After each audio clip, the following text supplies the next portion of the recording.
بسم اللہ الرحمن الرحیم۔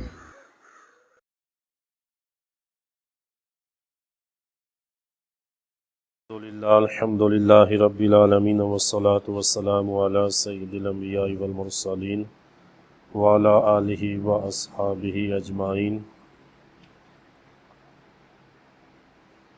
خالق کائنات اللہ رب العزت جل جلالہ اپنے پاک کلام قرآن حکیم سورہ بقرہ آیت نمبر 183 میں ارشاد فرماتا ہے، یا ایہا الذین آمنوا کتب علیکم الصیام کما کتب علی الذین من قبلکم لعلکم تتقون۔ ہے ایمان والو، تم پر روزے رکھنا فرض کیا گیا ہے جس طرح تم سے پہلے لوگوں پر روزے رکھنا فرض کیا گیا تھا، تاکہ تم متقی بن جاؤ، تاکہ تم پرہیزگار بن جاؤ۔ اس آیت سے ماقبل آیات مبارکہ میں قصاص کا حکم دیا گیا تھا، جس کا تقاضا یہ ہے کہ قاتل اپنے جسم کو حکام کے حوالے کر دے تاکہ وہ اس کو قتل کر دیں۔ تو اس حکم پر عمل کرنا انسان کے لیے بہت مشکل اور دشوار ہے۔ اس کے بعد وصیت کرنے کا حکم دیا۔ اس آیت سے پہلے آپ دیکھیں جو سابقہ لیکچر تھا، اور اس وصیت کا تقاضا یہ ہے کہ انسان اپنے مال کو اپنی ملکیت سے نکال کر دوسروں کے حوالے کر دے، اور یہ حکم پہلے کی بنسبت بہت کم مشکل اور کم دشوار ہے۔ پہلے قصاص کا حکم تھا، قصاص کا حکم مشکل ہے، پھر اس کے بعد کچھ کم مشکل جو حکم ہے وہ وصیت کا حکم دیا گیا اس آیت سے پہلے۔ یہ اس کی بنسبت تھوڑا کم مشکل ہے مشکل اپنے مال کو اپنی ملکیت سے نکالنا، دوسروں کے حوالے کر دینا، لیکن پہلے کی بنسبت تھوڑا آسان ہے۔ پھر اس کے بعد روزہ رکھنے کا حکم دیا، یعنی ترتیب کچھ اس طرح ربط آیات۔ پہلی آیات میں دیکھیں پیچھے آپ قصاص کا حکم تھا، پھر اس کے بعد وصیت کا حکم دیا گیا، تو اب اس کے بعد روزہ رکھنے کا حکم دیا۔ یہ اس سے بھی کم مشکل ہے، یعنی وصیت سے بھی کم مشکل ہے، کیونکہ روزہ رکھنے سے انسان کے صرف کھانے پینے کے معمولات بدلتے ہیں، کہ وہ فجر سے پہلے سحری کرے گا اور دن بھر غروب آفتاب تک بھوکا پیاسا رہے گا، پھر مغرب کے بعد کھانا کھا سکے گا۔ تو یہ جو حکم ہے یہ پچھلے دونوں حکموں کی بنسبت کم مشکل ہے۔ قصاص سب سے مشکل حکم تھا، اس کے بعد وصیت اس سے کم مشکل، پھر اس سے کم مشکل حکم جو تھا وہ روزے رکھنے کا۔ تو یہ ترتیب، ان تینوں احکامات میں ترتیب یہ ہے کہ پہلے ایک زیادہ مشکل کام کا حکم دیا گیا، پھر بتدریج اس مشکل کو کم کر کے احکام دیے گئے۔ اور نیز آپ دیکھیں اسلام کے جو 5 ارکان ہیں ان میں توحید اور رسالت پر ایمان، نماز، زکوٰۃ اور ضمناً حج کا بھی ذکر اس میں آ چکا، اس کا ذکر بھی اس سے پہلی آیات میں آ چکا ہے۔ تو اس کے بعد اب جو حج ایک اور ارکان ہے روزہ، تو اس روزے کا ذکر فرمایا جا رہا ہے۔ ارکان اسلام کو بھی آپ دیکھیں تو توحید و رسالت کے بعد کس کا ذکر ہے؟ نماز کا ہے، زکوٰۃ کا ہے۔ ذرا ضمناً اس کے اندر حج کا بھی ذکر آ چکا ہے، حج بھی وہی ارکان اسلام میں سے۔ تو اب باقی کیا بچا تھا؟ روزہ۔ تو اب روزے کا اس کے بعد ذکر کیا جا رہا ہے اس آیت مبارکہ کے اندر۔ پھر آپ دیکھیں کہ قصاص اور وصیت کے ساتھ روزے کی جو نا قصاص اور وصیت کی روزے کے ساتھ مناسبت کیا ہے؟ آپ دیکھیں وہ مناسبت یہ ہے کہ قصاص میں نفس انسان کو حصی طور پہ قتل کیا جاتا ہے، قصاص کے اندر قتل کیا جاتا ہے نا انسان کو، اور روزے کے اندر روزے میں خواہشات کو قتل کیا جاتا ہے۔ یعنی مناسبت جو ہے اس کے اندر قصاص کے ساتھ، قصاص اور وصیت کی جو روزے کے ساتھ مناسبت ہے وہ یہ ہے کہ قصاص میں حصی طور پہ انسان کو قتل کیا جاتا ہے، یعنی اس کے جسم کو، تو روزے کے ساتھ مناسبت یہ کہ روزے کے اندر روزہ رکھ کے انسان اپنی خواہشات کا قتل کرتا ہے۔ نیز قصاص میں مانوی طور پر اجسام کی حیات ہے، مانوی طور پر اجسام کی حیات ہے۔ قصاص میں جس طرح قرآن نے فرمایا کہ تمہارے لیے اس کے اندر زندگی ہے عقل مندو، قصاص کے اندر تمہارے لیے زندگی ہے، یعنی اس پہ عمل کرو گے تو تمہاری جانیں بچیں گی۔ تو اسی طرح قصاص میں مانوی طور پر اجسام کی حیات ہے، یعنی زندگی ہے جسموں کی، اور روزے میں ارواح کی حیات ہے۔ قصاص میں جسم کی حیات اور روزے میں روح کی حیات ہے۔ یہ مناسبت ہے روزے کے ساتھ قصاص اور وصیت کو، کیونکہ آپ دیکھیں نا روح کی حیات کیسے، کہ روزے سے ذہن، انسان کا ذہن پاکیزہ ہوتا ہے، ذہن پاکیزہ ہوتا ہے، اور وہ اللہ تعالیٰ کی صفات اور اس کی نعمتوں اور اپنی بری عادتوں اور کوتاہیوں میں غور و فکر کرتا ہے بندہ، جب ایسی کنڈیشن ہوتی ہے، اور جس کی وجہ سے بندے کو ندامت ہوتی ہے اور وہ توبہ کرتا ہے، اور اس کے پھر بندے کے دل میں خوف خدا پیدا ہوتا ہے اور گناہوں سے بچتا ہے، دنیا کی رنگینیوں کو ترک کرتا ہے، اور اسی کنڈیشن کے ساتھ بعض اوقات وہ فرشتوں کے اوصاف سے متصف ہو جاتا ہے، اس روزے کی وجہ سے، کہ جب اپنے خواہشات نفس کو قتل کرے گا، بری عادتوں کو چھوڑ دے گا، نفس کے تقاضوں سے بالکل الگ ہو جائے گا، تو پھر اس کے اندر صرف اور صرف وہی اطاعت کی جب بات باقی رہ جائے گی، تو فرشتوں کے اندر بھی صرف اطاعت ہے، نفس کے تقاضے نہیں ہیں۔ تو گویا وہ فرشتوں کے انسان جو ہے نا کہ روح کی حیات اس معنی کے اندر ہے کہ انسان کے اوصاف جو ہیں پھر فرشتوں کے اوصاف سے متصف انسان ہو جاتا ہے۔ تو اسی سبب سے آپ دیکھیں اسی مہینے کے اندر آپ مناسبت دیکھیں پھر کہ اسی سبب سے اس مہینے میں فرشتے کی وساطت سے اللہ رب العزت نے قرآن کریم کو نازل فرمایا۔ وہ اگلی آیت میں ذکر ہے شہر رمضان الذی انزل فیہ القرآن، کہ شہر رمضان کا مہینہ وہ جس میں اللہ نے قرآن کو نازل کیا۔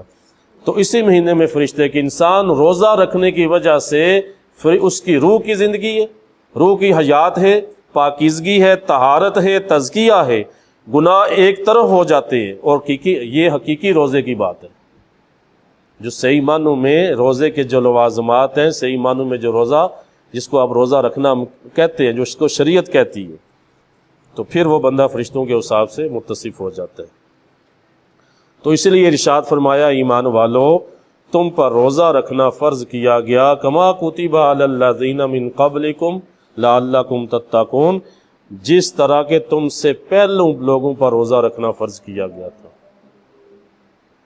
آپ دیکھیں روزے کا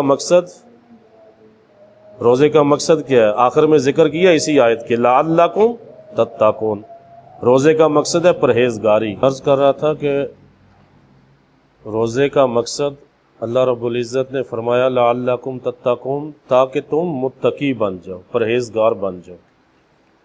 تو آپ دیکھیں اللہ رب العزت کی جو رضا ہے، اور اس رضا کو اس نے اپنے پاک کلام میں جا بجا ذکر کیا، اپنی رضا کا ذکر بھی کیا، اس کے بعد اپنے بندوں کا ذکر بھی کیا، جنت کے حقداروں کا ذکر بھی کیا، قرآن حکیم سے صحیح معنوں میں نفع اٹھانے والوں کا ذکر کیا، عبادات نافذ فرمائیں، تو تمام کے اندر متقین کا لازمی ذکر فرمایا۔ جنت کی نعمتوں کے حقدار فرمایا اصل متقین ہیں، فرمایا اللہ کے جو دوست ہیں فرمایا متقین ہیں، قیامت کے دن جن کی دوستی قائم رہے گی فرمایا متقین ہیں، قرآن سے جو صحیح معنوں میں ہدایت حاصل کر سکتے ہیں فرمایا متقین، ہدی للمتقین۔ تو یہاں بھی عبادت روزے کا مقصد فرمایا تاکہ تم پرہیزگار بنو، متقی بنو، روزے کا یہ مقصد ہے۔ تو اگر روزہ رکھ کے بندہ اس صفت سے متصف نہیں ہوتا، پرہیزگار نہیں بنتا، پرہیزگاری کیا ہے، متقی کیا ہے، بچنا نا، اللہ سے ڈرنا اور گناہوں سے بچنا، صحیح معنوں میں متقی پرہیزگار نہیں بنتا، تو پھر اسے اپنے اس روزے پہ غور کرنا چاہیے کہ وہ اس کے جو حقیقی لوازمات ہیں ان کو چھوڑ رہا ہے۔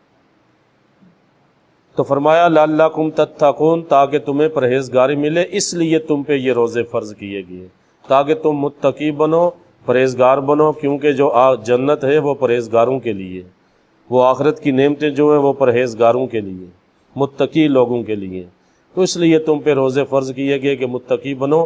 اور آپ دیکھیں نا کہ اس کا آپ تھوڑا سا اس کا تجزیہ بھی کریں کہ جب بندہ روزہ رکھتا ہے تو بندے کے اندر کتنی چینجنگ آتی ہے، بہت سی تبدیلی آتی ہے، خواہشات نفسانی جو ہے نا وہ کمزور پڑ جاتی ہے، نیکیوں کا رجحان پیدا ہوتا ہے، بندے کا دل نرم پڑ جاتا ہے۔ تو یہ ساری متقی ہونے کی علامتیں ہیں۔ تو یہ اللہ رب العزت نے اسی لیے فرض کیا، فرمایا تاکہ تم متقی پرہیزگار بنو۔ تو فرمایا جس طرح تم سے پہلے لوگوں پر بھی روزے رکھنا فرض کیا گیا تھا۔ تو معلوم ہوا کہ روزہ یہ قدیم عبادت ہے، صرف اس امت پہ فرض نہیں کیا گیا، موجودہ جو تورات ہے اس وقت اس تورات کے اندر بھی روزوں کا ذکر ہے، اور سیدنا موسیٰ علیہ الصلوۃ و تسلیم کا 40 دن روزہ رکھنا یہ بھی ثابت ہے۔ پھر اس کے بعد جب بخت نصر نے یروشلم بیت المقدس کو تباہ کیا تھا تو اس کی یاد کے لیے آج بھی یہودی 10 دن کا روزہ رکھتے ہیں۔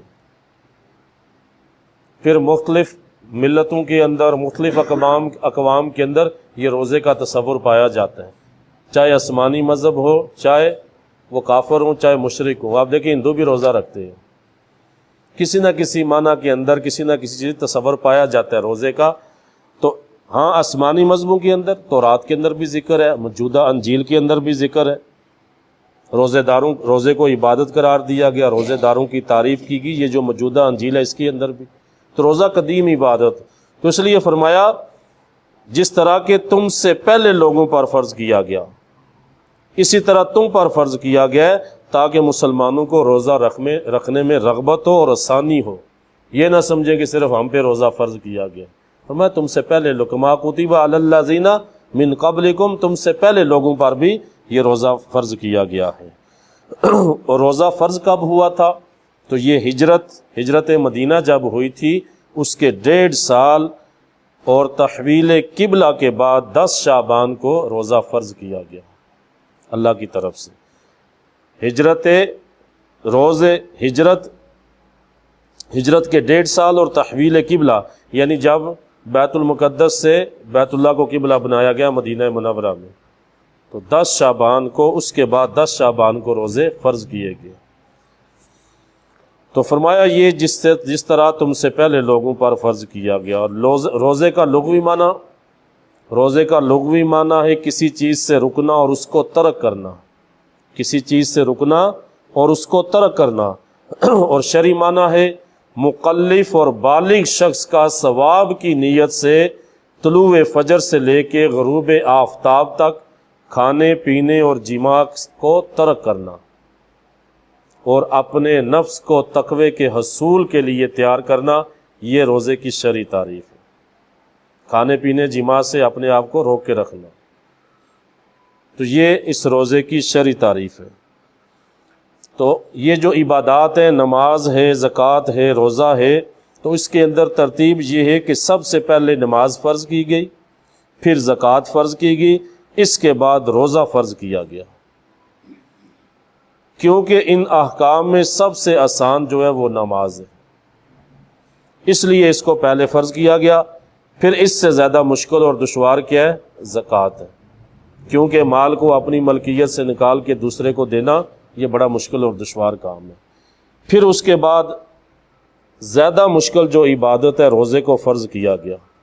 ترتیب دیکھیں اس اعتبار سے کہ پہلے نماز فرض ہوئی، پھر اس کے بعد زکوٰۃ فرض ہوئی، پھر اس کے بعد روزہ فرض کیا گیا، کیونکہ روزہ مشکل عبادت ہے، تو پہلے آسان، پھر اس سے مشکل، پھر اس سے مشکل، اس ترتیب کے ساتھ اللہ رب العزت نے اس عبادت کو فرض کی۔ تو آپ دیکھیں اس ترتیب کے ساتھ اللہ رب العزت نے اس سے پہلے نماز فرض کی، پھر زکوٰۃ، اور پھر اس کے بعد روزے فرض کیے۔ اور یہی ترتیب دیکھیں نبی پاک صلی اللہ علیہ وآلہ وسلم نے جو ارکان اسلام میں فرمائی، پہلے نماز کا ذکر، پھر زکوٰۃ کا، پھر روزوں کا ذکر فرمایا۔ اور اسی ترتیب کو آپ دیکھیں قرآن حکیم کے اندر بھی سورہ احزاب کی آیت نمبر 35 کو آپ دیکھیں، فرمایا والخاشعین والخاشعات والمتصدقین والمتصدقات والصائمین والصائمات۔ تو یہاں بھی ترتیب کیا ہے؟ فرمایا نماز میں خشوع کرنے والے مرد اور نماز میں خشوع کرنے والی عورتیں، صدقہ دینے والے مرد اور صدقہ دینے والی عورتیں، روزہ رکھنے والے مرد اور روزہ رکھنے والی عورتیں۔ تو سب سے پہلے نماز کا ذکر، پھر اس کے بعد صدقے کا ذکر یعنی زکوٰۃ کا ذکر، پھر تیسرے نمبر پہ روزے کا ذکر۔ تو اسی ترتیب سے قرآن حکیم کے اندر بھی، وہ حدیث مبارکہ کے اندر بھی نبی پاک صلی اللہ علیہ وسلم نے اسی ترتیب سے ان کو ذکر فرمایا، اور قرآن حکیم کے اندر بھی یہی ترتیب بنتی ہے، پہلے نماز، پھر زکوٰۃ، پھر اس کے بعد روزہ۔ رمضان المبارک کے روزے جو ہیں خاص طور پہ نفلی روزوں کے متعلق بھی، اور خاص طور پہ ماہ رمضان کے جو روزے ہیں اس پہ بے شمار حدیث مبارک ہیں، جس کے اندر ماہ رمضان کے روزوں کے فضائل کا ذکر ہے، ان کی فضیلتوں، ان کی ساعتوں کا ذکر ہے۔ تو کافی ساری حدیث مبارک ہیں، چند حدیث مبارک آپ کے سامنے عرض کرتا ہوں، پھر انشاءاللہ اس کے شرعی مسائل کو ہم آپ سماعت فرمائیے گا۔ صحیح بخاری کی حدیث مبارکہ، حضرت سیدنا ابو ہریرہ رضی اللہ تعالیٰ عنہ اس حدیث کے راوی ہیں کہ رسول اللہ صلی اللہ علیہ وسلم نے ارشاد فرمایا کہ روزہ ڈال ہے، روزہ دار نہ جماع کرے، نہ جہالت کی باتیں کرے، اگر کوئی شخص اس سے لڑے تو وہ 2 مرتبہ اسے کہے کہ میں روزے دار ہوں، میں روزے دار ہوں۔ فرمایا اس ذات کی قسم جس کے قبضے قدرت میں میری جان ہے، روزہ دار کے منہ کی بو اللہ تعالیٰ کو مشک کی خوشبو سے زیادہ پسند ہے۔ اور فرمایا اللہ تعالیٰ فرماتا ہے کہ وہ بندہ اپنے کھانے پینے اور نفس کی خواہش کو میری وجہ سے ترک کرتا ہے، روزہ میرے لیے ہے اور میں ہی اس کی جزا دوں گا۔ صحیح بخاری کی حدیث مبارک ہے، جس کے اندر ایک تو روزے کے وہ جو کنڈیشن ہے، فرمایا روزہ ڈال ہے۔ ڈال کیا؟ برائیوں سے بچاتا ہے۔ ڈال ہوتی ہے نا، وہ جنگ کے اندر ہاتھ میں پکڑی ہوتی ہے، تلوار سے بچانے کے لیے اس کو ڈال بنایا جاتا ہے، اس کو ڈال کہتے ہیں۔ تو وہ روزہ ڈال ہے، مطلب کہ برائیوں کے خلاف۔ تو فرمایا اس کنڈیشن کے اندر نہ تو روزے دار بری بات کرے، نہ جہالت کی باتیں کرے، نہ کوئی گالی دے، اگر کوئی اس سے لڑے تو فرمایا آگے سے کہہ دے میں روزے دار ہوں، میں روزے دار ہوں۔ یہ واضح اپنی امت کو تعلیم دی جا رہی ہے۔ اور اس کے بعد فرمایا کہ اس کی اجر اللہ کے نزدیک کتنے، کہ اللہ رب العزت نے باقی عبادات کا اجر تو بتا دیا نا قرآن حکیم کے اندر، ایک نیکی کا اجر 10 گنا بھی ہے، ایک نیکی کا اجر وہ 100 گنا بھی ہے، ایک نیکی کا اجر 700 گنا بھی ہے۔ اور روزہ وہ نیکی ہے کہ جس کا اجر بیان نہیں کیا گیا۔ فرمایا روزہ میرے لیے اور میں ہی اس کی جزا دوں گا، کتنی دوں گا یہ میں ہی جانتا ہوں، اللہ کا فرمان۔ دوسری حدیث مبارکہ صحیح بخاری جلد نمبر 1 صفحہ 254 پہ یہ حدیث مبارکہ، حضرت سیدنا سعد رضی اللہ تعالیٰ عنہ اس حدیث کے راوی، کہ اللہ کے رسول صلی اللہ علیہ وآلہ وسلم نے ارشاد فرمایا جنت میں ایک دروازہ ہے جس کا نام ریان ہے، فرمایا اس دروازے سے قیامت کے دن صرف روزے دار داخل ہوں گے۔ یہ اعزاز روزے داروں کے لیے، فرمایا ان کے علاوہ کوئی اور اس دروازے سے داخل نہیں ہوگا۔ قیامت کا دن ہوگا، کہا جائے گا روزے دار کہاں ہیں، کھڑے ہو جائیں، تو روزے دار کھڑے ہو جائیں گے، فرمایا جائے گا یہ دروازہ تمہارے لیے مخصوص، اس دروازے سے جنت میں داخل ہو جاؤ۔ تو یہ اللہ رب العزت اکرام فرمائے گا روزے داروں کے لیے۔ تیسری حدیث مبارکہ صحیح مسلم کی، صحیح بخاری کی حدیث مبارکہ، یہ بھی ارشاد فرمایا، صحیح مسلم کی حدیث مبارکہ جلد نمبر 1 صفحہ 346 پہ امام مسلم نے حضرت سیدنا ابو ہریرہ رضی اللہ تعالیٰ عنہ سے روایت کیا کہ نبی پاک صلی اللہ علیہ وآلہ وسلم نے ارشاد فرمایا جب رمضان داخل ہوتا ہے تو آسمان کے دروازے کھول دیے جاتے ہیں، جہنم کے دروازے بند کر دیے جاتے ہیں اور شیاطین کو جکڑ دیا جاتا ہے۔ ایک روایت یہ ہے، اور دوسری روایت جو ہے امام مسلم نے سیدنا ابو ہریرہ سے فرمائی، تو اس کے اندر فرمایا کہ جنت کے دروازے کھول دیے جاتے ہیں، اور رحمت کے دروازوں کا بھی ایک حدیث کے اندر ذکر ہے کہ رحمت کے دروازے کھول دیے جاتے ہیں، جہنم کے دروازے بند کر دیے جاتے ہیں۔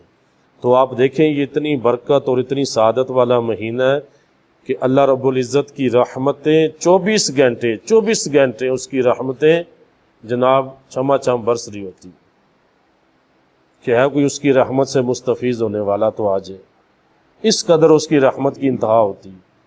آپ دیکھیں نا جہنم کے دروازے بند کر دیے جاتے، اور یہ تو باقاعدہ ثابت ہے نا روایات سے کہ جو اس مہینے کے اندر مرتا ہے اس کو عذاب قبر نہیں ہوتا، عذاب قبر نہیں ہوتا اس کے بعد، کہ یعنی کہ وہ قبر کے اندر امن و سکون کے اندر ہے۔ یہ اس مہینے کی فضیلت ہے کہ اللہ رب العزت اس مہینے کے اندر جو ہے نا معاملات ہوتے ہیں، صرف جنت کے دروازے کھلے رہتے ہیں، اس کی رحمت کے دروازے کھلے، آسمانوں کے دروازے کھلے، جہنم کے دروازے بند کر دیے جاتے ہیں۔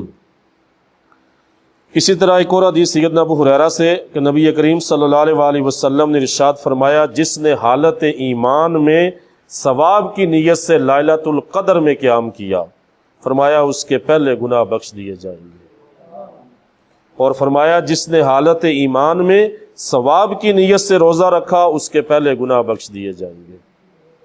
یہ صغیرہ گناہ اس سے مراد ہے، کیونکہ روایات اور قرآن حکیم سے یہ ثابت ہے کہ کبیرہ گناہ صرف توبہ سے معاف ہوتے ہیں۔ نیک عمل جو کیا جاتا ہے اس کے سبب اللہ، وہ نیکی تو اجر ملتا ہی ہے، اس کے سبب اللہ صغیرہ گناہ معاف فرما دیتا ہے، آگے حدیث کے اندر اس کا ذکر بھی آئے گا۔ پھر اسی طرح سیدنا ابو ہریرہ رضی اللہ تعالیٰ عنہ سے امام مسلم روایت کرتے ہیں کہ نبی کریم صلی اللہ علیہ وآلہ وسلم نے ارشاد فرمایا، جس نے جھوٹی بات کہنا اور اس پر عمل کرنا نہیں چھوڑا تو فرمایا اللہ کے نزدیک اس کے کھانے پینے کو چھوڑ دینے کی کوئی قدر نہیں، کوئی قدر نہیں ہے، وہ کھانا پینا چھوڑتا ہے، بھوکا پیاسا رہتا ہے۔ جس نے بری بات کہنا نہیں چھوڑی، روزہ رکھ کے بھی جو بری بات کرتا ہے، گالیاں دیتا ہے، تہمتیں لگاتا ہے، غیبتیں کرتا ہے، چغلیاں کرتا ہے، تو فرمایا اللہ کے نزدیک اس کوئی قدر نہیں ہے اس کی کہ وہ بھوکا پیاسا رہے، جو مرضی کرتا پھرے۔ اسی طرح سیدنا ابو ہریرہ رضی اللہ تعالیٰ عنہ اس حدیث کے راوی صحیح بخاری کی حدیث مبارکہ ارشاد فرمایا کہ اللہ تعالیٰ ارشاد فرماتا ہے، روزے کے سوا ابن آدم کا ہر عمل اس کے لیے ہوتا ہے، اور روزہ میرے لیے ہے اور میں ہی اس کی جزا دوں گا۔ پھر وہی حدیث کے الفاظ ذکر ہیں جو پہلی حدیث میں فرمایا، اللہ فرماتا ہے میں اس کی جزا دوں گا۔ روزہ ڈال ہے، جب تم میں سے کوئی شخص روزے سے ہو تو نہ جماع کی باتیں کرے، نہ شور کرے، نہ بری بات کہے، اگر اسے کوئی گالی دے یا اس سے کوئی لڑے تو کہہ دے میں روزے سے ہوں۔ پھر ارشاد فرمائے اس حدیث میں فرمایا کہ روزے دار کے لیے دو خوشیاں ہیں، روزے دار کے لیے دو خوشیاں ہیں، ایک خوشی افطار کے وقت اور دوسری خوشی اپنے رب سے ملاقات کے وقت ہوگی، اس وقت وہ اپنے روزے سے خوش ہوگا۔ آپ دیکھیں کہ افطار کے وقت خوشی اپنے روزے کو جانچنے کا اسے پیمانہ آپ کہہ سکتے ہیں کہ آپ دیکھیں جس وقت بندہ روزے کے لوازمات پورے کرتا ہے نا، اپنی زبان کو بھی لگام دیتا ہے، اللہ کا ذکر کرتا ہے، صبر کرتا ہے، کیونکہ روزے کا ایک نام صبر بھی ہے، روزہ صبر کا مہینہ بھی ہے، مساوات کا مہینہ بھی ہے اور بھائی چارے کا مہینہ بھی ہے۔ تو روزے کے اندر آپ دیکھیں جب بندہ پوری طرح زبان کو لگام دے کے اچھے طریقے سے روزے کو پورا کرتا ہے، تو جب افطاری کا وقت افطاری کرنے لگتا ہے تو اس کو خوشی محسوس ہوتی ہے نہیں ہوتی؟ اکثر نے محسوس کیا ہوگا، اللہ تعالیٰ دل میں بڑی خوشی داخل کرتا ہے۔ فرمایا خوشی یہ ہے، اس کو خوشی حاصل ہوتی ہے، اور یہ حق ہونے کی علامت ہے بڑی۔ اللہ کے رسول ہمارے پاک نبی نے جو خبر دی حق کی، اور حق اور سچی خبر ہے، کہ فرمایا دو خوشیاں اللہ دیتا ہے کہ افطار کے وقت تو جب بندہ روزہ کھولتا ہے تو خوشی محسوس ہوتی ہے، اور دوسری خوشی فرمایا اللہ سے ملاقات کے وقت ہوگی، اور ایسی خوشی تو اس خوشی کی تو کوئی، میں کہتا ہوں کہ سب سے بڑی نعمت ہے نا، جنت سے بھی بڑی نعمت ہے یہ، جنت بہت بڑی نعمت ہے اللہ کی، لیکن جنت سے بھی بڑی نعمت اللہ کا دیدار ہے، وہ خوش نصیب روزے دار کے لیے۔ پھر اسی طرح دوسری صحیح بخاری کی ایک اور روایت صفحہ جلد نمبر 1 صفحہ 257 پہ سیدنا عبداللہ بن عمر رضی اللہ تعالی عنہما اس کے راوی کہ نبی کریم صلی اللہ علیہ وآلہ وسلم کے وصال کے روزوں کا ذکر ہے۔ آپ دیکھیں نا، ایک وہ پیمانہ مقرر کر دیا، حدود مقرر کر دی نبی پاک صلی اللہ علیہ وآلہ وسلم نے کہ آپ دیکھیں لا رہبانیت فی الاسلام، اسلام میں رہبانیت نہیں۔ مطلب کیا کہ صرف جناب فقیر بن جاؤ، غاروں میں چلے جاؤ، باقی سب کچھ چھوڑ دو، نہیں ایسا نہیں۔ یا روزے رکھنا شروع کر دو، ہر وقت جناب کھانے پینے کی فکر نہیں، یا باقی جو اللہ نے حقوق فرض کی ہیں والدین کی، اولاد کے، اس سے بندہ بالکل لاگ ہو جائے، تو اس لا رہبانیت فی الاسلام، اسلام میں کوئی رہبانیت نہیں ہے۔ تو اسی کا ذکر کیا اللہ کے رسول صلی اللہ علیہ وآلہ وسلم نے، آپ نے وصال کے روزے رکھے، وصال کے روزے لگاتار روزے رکھنا، بغیر کچھ افطار کیے پھر آگے روزہ رکھ لینا۔ تو نبی پاک صلی اللہ علیہ وآلہ وسلم یہ روزے رکھتے تھے۔ تو صحابہ جو تھے وہ صحابہ کرام تو وہ شمع رسالت کے پروانے تھے کہ وہ جو چیز دیکھتے اپنے نبی کو کرتے، وہ اسی کے پیچھے جناب وہ کرنا۔ کہیں حضرت عبداللہ ابن عمر سے ثابت ہے، کہیں صحابہ سے، کہ بعض جگہ ایسے کہ زمین پہ بیٹھ کے جناب تنکے سے وہ زمین میں وہ تنکا جھاڑی کا تنکا لیا یا لکڑی کا لے کے زمین پہ نشان لگانا شروع کر دیے۔ کیوں کر رہے ہو؟ کچھ نہیں، بس اپنے نبی کو ایسے کرتے دیکھا۔ وہ ایک درخت کے نیچے جا کے تھوڑا سا گھوڑی سواری سے سر جھکا کے نیچے گزرے، درخت اونچا بھی تھا۔ سیدنا عبداللہ ابن عمر کیوں کر رہے ہیں؟ پتہ نہیں، بس اپنے پاک نبی کو ایسے کرتے دیکھے اس لیے ہم ایسا کر رہے ہیں۔ تو صحابہ تو شمع رسالت کے وہ پروانے، ہر چیز اپنے نبی کے مطابق کرتے تھے جو اللہ کے رسول کو۔ تو جب اللہ کے رسول نے وصال کے روزے رکھنا شروع کیے، وصال ہوتے بغیر کچھ کھائے پیے، اگلے دن پھر روزہ۔ تو جب صحابہ نے بھی روزے رکھنا شروع کیے تو ان پہ روزے دشوار ہوئے، مشکل آئی، تو آپ نے ان کو منع فرما دیا۔ آپ کو پتہ چلا تو منع فرما دیا۔ صحابہ نے عرض کی یا رسول اللہ آپ بھی تو وصال کے روزے رکھتے ہیں، مطلب یہ کہ آپ بھی رکھتے ہیں تو ہمیں کیوں منع کرتے ہیں؟ تو آپ نے ارشاد فرمایا تم میں میری مثل کون ہے؟ تم میں میری مثل کون ہے؟ مجھے تو کھلایا جاتا ہے اور پلایا جاتا ہے، یعنی رب کی بارگاہ سے کھلایا بھی جاتا ہے، پلایا بھی جاتا ہے، یعنی وہ رب کے اور میرے معاملات ہیں۔ پھر یہاں پہ فرما دیا کہ تم میں سے میری مثل کوئی نہیں۔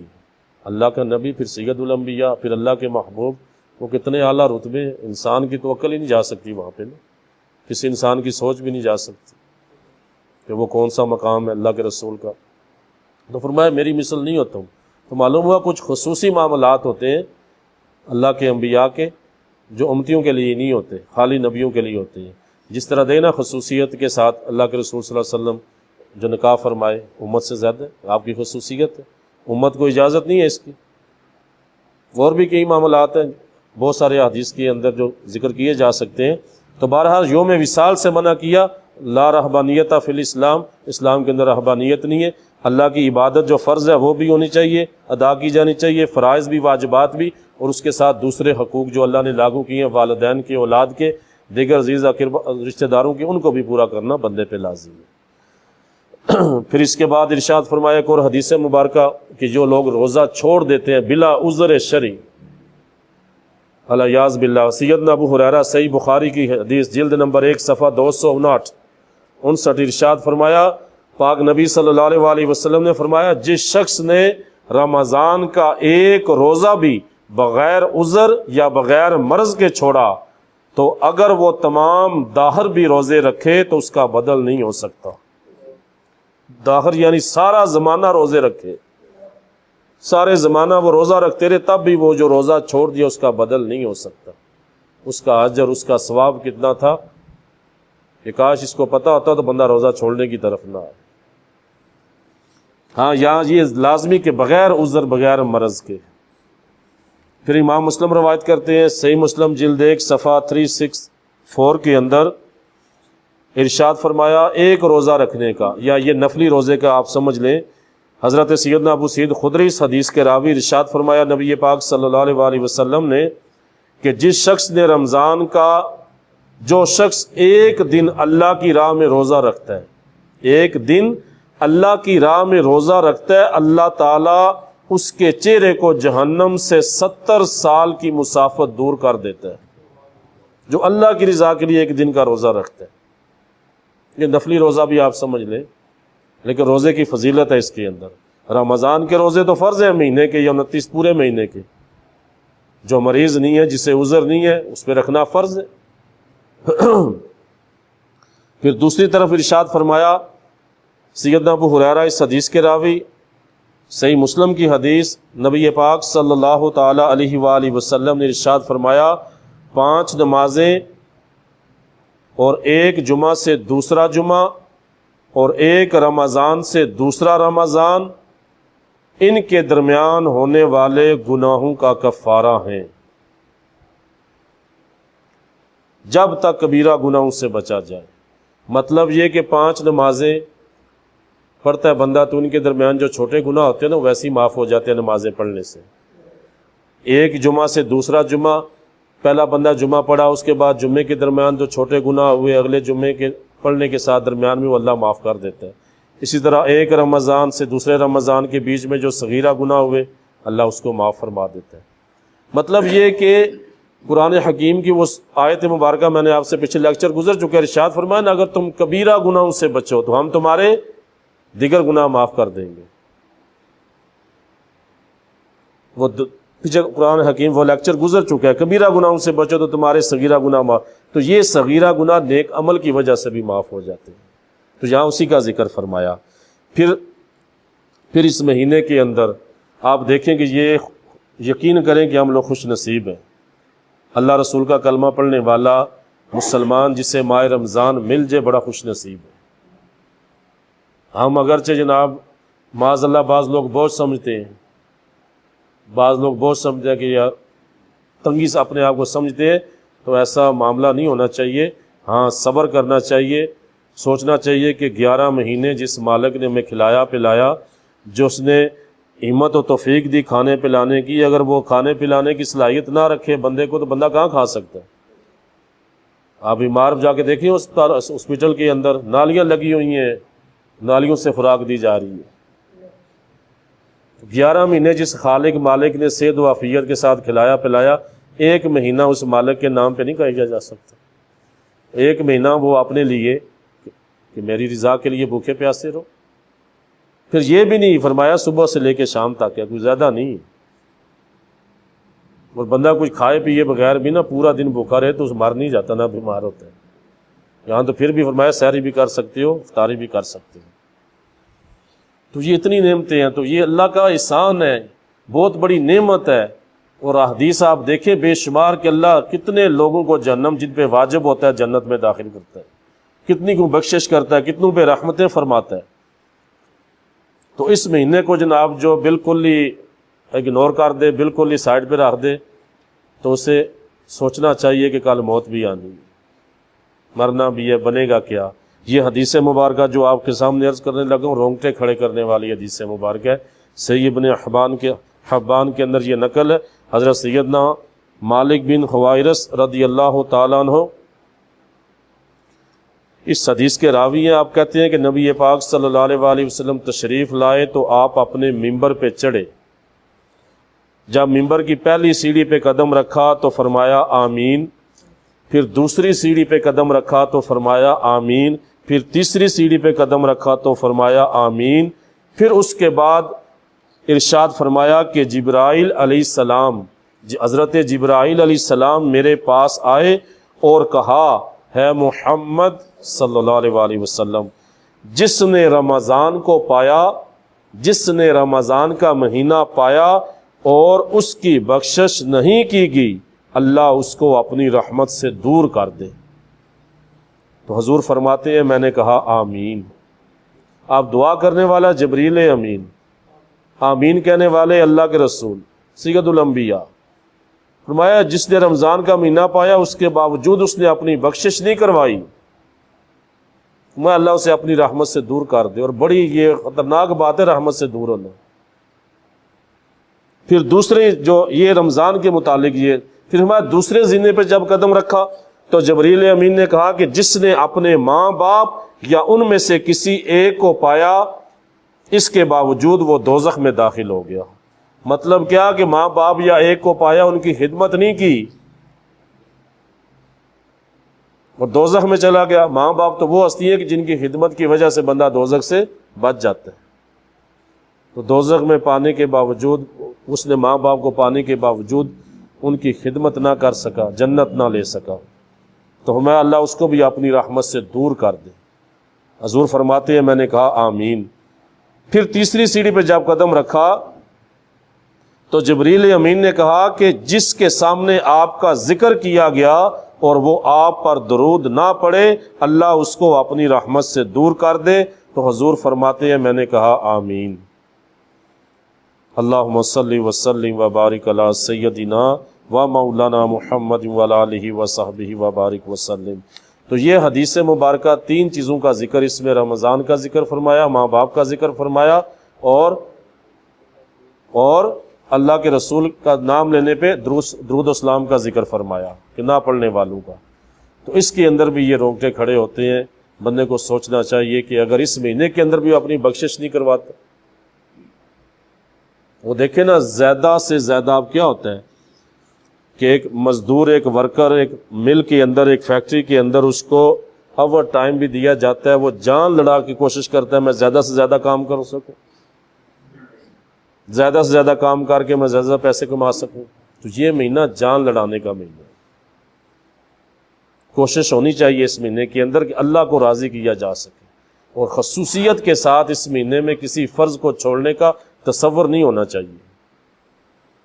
یہ مہینہ ایسا جیسے جس نے اس مہینے میں ایک فرض پڑھا، حدیث کے مطابق اس کو گویا 70 فرض اس نے ادا کیے، جس نے نفل پڑھا گویا اس نے فرض ادا کیا۔ پھر اسے ایک اور بہت ساری نیکی ہیں۔ ارشاد فرمایا نا حضرت سیدنا سلمان رضی اللہ تعالیٰ نے، اس حدیث کے راوی صحیح ابن خزیمہ نے، امام بائقی نے اور امام ابن حبان نے اپنی صحیح کے اندر اس حدیث کو نقل کیا۔ آپ بیان کرتے ہیں کہ ہمیں اللہ کے رسول صلی اللہ علیہ وآلہ وسلم نے شعبان کے آخری 10 روزوں آخری دن خطبہ دیا اور فرمایا کہ اے لوگو، تمہارے پاس ایک عظیم اور مبارک مہینہ آ پہنچا۔ اس مہینے میں ایک رات ایسی ہے جو 1000 مہینوں سے بہتر ہے، لائلۃ القدر۔ اور فرمایا اللہ نے اس مہینے میں روزے کو فرض کر دیا اور اس کی رات میں قیام کو نفل کر دیا۔ قیام جو رات کو کیا جاتا ہے نفل ہے یہ۔ اور جو شخص اس مہینے میں فرض ادا کرے تو ایسا ہے جیسے اور مہینے میں 70 فرض ادا کیے۔ فرمایا یہ صبر کا مہینہ ہے اور صبر کا ثواب جنت ہے۔ یہ غم گساری کا مہینہ ہے، غم گساری کرنے کا مہینہ ہے، یعنی دوسرے سے غم بانٹنے کا مہینہ ہے۔ یہ نہیں کہ صرف اپنی دوسرے کی بھی فکر ہونی چاہیے۔ آپ دیکھیں نا جس طرح میں نے پچھلے لیکچر میں یا پچھلے سے انسانی ہمدردی کا ذکر تھا، وہ ایمان کے بعد انسانی ہمدردی، پھر اس کے بعد عبادت کا ذکر تھا کہ وہ آیت البر جسے آیت نیکی کی حقیقت والی آیت تھی، تو اللہ رب العزت نے ایمان کے بعد جس اہم ترین چیز کو ذکر کیا وہ انسانی ہمدردی تھی۔ تو یہ بھی غم گساری کا مہینہ ہے، دوسروں کے غم بانٹنے کا۔ فرمایا یہ وہ مہینہ ہے جس میں مومن کے رزق میں زیادتی کی جاتی ہے۔ اس مہینے میں جو کسی روزے دار کو افطار کرائے اس کے لیے گناہوں کی مغفرت ہے، بخشش ہے، اور فرمایا اس کی گردن کے لیے دوزخ سے آزادی ہے، اور فرمایا اس کو بھی روزے دار کی مثل اجر ملے گا اور اس روزے دار کے اجر میں کوئی کمی نہیں ہوگی، روزہ افطار کرانے والے۔ آپ آگے دیکھیں صحابہ نے کہا یا رسول اللہ، اور یہ جو بات ہے نا یہ پڑھ کے آج دیکھیں ہم جناب اللہ کی کتنی نعمتیں ہونے کے باوجود ہمارے دل سخت ہے، دلوں میں غنا نہیں ہے۔ ہوتے نا دل کا غنی ہونا اور ہوتا ہے، مالدار ہونا اور ہوتا ہے، مالدار ہونا اور ہوتا ہے۔ تو فرمایا اب صحابہ کا معاملہ کیا تھا، آپ دیکھیں ان کی حالت کیسی تھی، اس وقت کنڈیشن کیسی تھی۔ وہ ہستیاں جن کی رب قرآن میں تعریفیں بیان کرتا ہے، آپ نے کہا یا رسول اللہ ہم میں سے ہر شخص کی یہ استطاعت نہیں کہ وہ روزے دار کو افطار کرا سکے، ایمانداری سے بتائیں ہماری استطاعت ہے یا نہیں؟ ہم اتنے بھی نہیں نا کرا تو سکتے ہیں کہ روزے دار کو۔ وہ اس کنڈیشن کے اندر بھی تھی، وہ ہستیاں تھیں، غربت کے اندر بھی انہوں نے جناب اتنے اپنے ایمان کی حفاظت، پھر اللہ کے رسول کی اطاعت، اتنے اعلیٰ منصب حاصل کر لیے۔ کہا یا رسول اللہ اتنی استطاعت نہیں ہے کہ ہم روزے دار کو افطار کرا سکیں۔ تو اللہ کے رسول صلی اللہ علیہ وآلہ وسلم نے فرمایا اللہ تعالیٰ یہ ثواب اس شخص کو بھی عطا فرمائے گا جو روزہ دار کو ایک کھجور یا ایک گھونٹ پانی یا ایک گھونٹ دودھ سے روزہ افطار کرائے۔ اللہ تو نیتوں کو جانتا ہے نا، اللہ تو نیت دیکھتا ہے، چھوٹی بڑی چیز نہیں ہوتی اللہ کے یہاں، اللہ نیت دیکھتا ہے۔ ایک بندہ 1 کروڑ روپیہ دیتا ہے، ہو سکتا ہے نہ قبول ہو، اس کے بدلے میں ایک بندہ 10 روپے خرچ کرتا ہے اچھی نیت کے ساتھ، تو اللہ قبول فرما لے۔ وہ آپ دیکھیں نا قربانی کے متعلق فرمایا وَلَن يَنَالَ اللَّهَ لُحُومُهَا وَلَا دِمَاؤُهَا وَلَٰكِن يَنَالُهُ التَّقْوَىٰ مِنكُمْ۔ فرمایا یہ قربانیاں، یہ جو تم گوشت، فرمایا اللہ کی بارگاہ میں نہ تو اس کا گوشت پہنچتا نہ خون جاتا ہے، وَلَٰكِن يَنَالُهُ التَّقْوَىٰ، فرمایا تم اللہ کی بارگاہ میں جو چیز پہنچتی ہے وہ تمہارا تقویٰ، تمہاری نیت پہنچتی ہے، تم کس نیت سے یہ کر رہے ہو، تمہاری وہ نیت کا اخلاص پہنچتا ہے اللہ کی بارگاہ میں، تو اصل کنڈیشن وہ ہے۔ فرمایا یہ وہ مہینہ ہے جس کا اول رحمت ہے جو گزر چکا ہے، جس کا اوسط مغفرت ہے جو ابھی جاری ہے، کل ختم ہو جائے گا، اور فرمایا جس کا آخر جہنم سے آزادی ہے، آخری اشرا جسے آپ کہتے ہیں جہنم سے آزادی۔ اور ارشاد فرمایا جس شخص نے اس مہینے میں اپنے خادم، اپنے نوکر سے کام لینے میں تخفیف کی، نرمی کی، فرمایا اللہ اس کی مغفرت کر دے گا اور اس کو دوزخ سے آزاد کر دے گا۔ فرمایا اس مہینے میں 4 خصلتوں کو جمع کرو، 4 چیزوں کو، 4 خصلتوں کو جمع کر لو۔ فرمایا 2 خصلتوں سے تم اپنے رب کو راضی کرو، اور 2 خصلتوں کے بغیر تمہارے لیے کوئی چارہ کار نہیں، کوئی چارہ کار نہیں۔ فرمایا جن 2 خصلتوں سے تم اپنے رب کو راضی کرو گے، ان میں سے ایک کلمہ شہادت پڑھنا اور دوسرا اللہ تعالیٰ سے استغفار کرنا ہے، اس سے تم اپنے رب کو راضی کرو گے، اللہ کا ذکر اور اللہ کی بارگاہ میں توبہ۔ اور فرمایا جن 2 خصلتوں کے بغیر کوئی چارہ کار نہیں، وہ یہ ہیں کہ تم اللہ سے جنت کا سوال کرو اور اس سے دوزخ سے پناہ طلب کرو۔ اور جو شخص فرمایا کسی روزے دار کو پانی پلائے گا، اللہ تعالیٰ اس کو میرے حوض سے پلائے گا، حوض کوثر جسے آپ کہتے ہیں۔ فرمایا اسے پھر کبھی پیاس نہیں لگے گی یہاں تک کہ وہ جنت میں چلا جائے گا۔ یہ تھے یعنی یہ روزے کی افطار کروانے کے فضائل جو ہیں کہ اللہ کے بندوں کو جو اس کے نام پہ روزہ رکھتے ہیں ان کو فرمایا پانی بھی پلانے کا یہ اجر ہے، کل بروز قیامت میرے حوض پہ اس کو پانی پلایا جائے گا۔ تو یہ احادیث مبارکہ تھی جو روزے کے متعلق تھی چند، اور جو واضح جن کے اندر ارشادات عالی اللہ کے پاک رسول نے بیان فرمائے۔ اب روزے کے متعلق آپ دیکھیں، روزہ رکھنے سے اب روزے کے جو اسرار و رموز ہیں، خاص طور پہ روزہ رکھنے سے کیا کیا بندے کے اندر تبدیلی آتی ہے، یا کون کون سی بندے کے اندر کس چیز کی قوت، روحانی قوت بڑھتی ہے۔ تو آپ دیکھیں روزہ رکھنے سے کھانے پینے اور شہوانی لذات میں کمی ہوتی ہے۔ اب روزہ رکھنا ہے، کھانا پینا چھوڑ دیا، شہوانی لذات کم ہوں گی تو یہ حوانی قوت کم ہوتی ہے تو روحانی قوت بڑھتی ہے۔ اسی لیے فرمایا نا بندہ فرشتوں کے حساب سے متصف ہو جائے۔ روزہ رکھنے سے کھانے پینے اور شہوانی لذات میں کمی ہوتی ہے، اس سے حوانی قوت کم ہوتی ہے اور روحانی قوت بڑھتی ہے، اس لیے فرمایا بندہ فرشتوں کے حساب سے متصف ہوتا ہے۔ پھر روزہ رکھنے سے بھوک اور پیاس پر صبر کرنے سے انسان کو مشکلات، اب روزہ رکھا ہے تو بھوک اور پیاس پر صبر کرنے سے انسان کو مشکلات اور مصائب پر صبر کرنے کی عادت پڑتی ہے۔ لیکن نا تربیت ہے نا یہ اللہ کی طرف سے، مشکلات کے لیے تربیت ہے یہ بھی، روزہ بھی، اور مشقت برداشت کرنے کی مشق ہوتی ہے بندے کو اس سے۔ اور تیسرا دیکھیں، خود بھوکا پیاسا رہنے سے انسان کو دوسروں کی بھوک اور پیاس کا احساس ہوتا ہے۔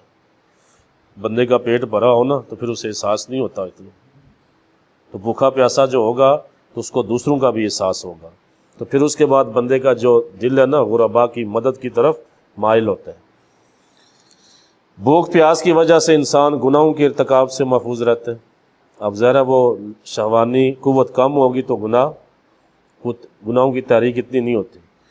بھوکا پیاسا رہنے سے انسان کا تکبر ٹوٹتا ہے اور اسے احساس ہوتا ہے کہ وہ کھانے پینے کی معمولی مقدار کا کس قدر محتاج ہے، اس سے بھی غرور تکبر بھی ٹوٹتا ہے بندے کا۔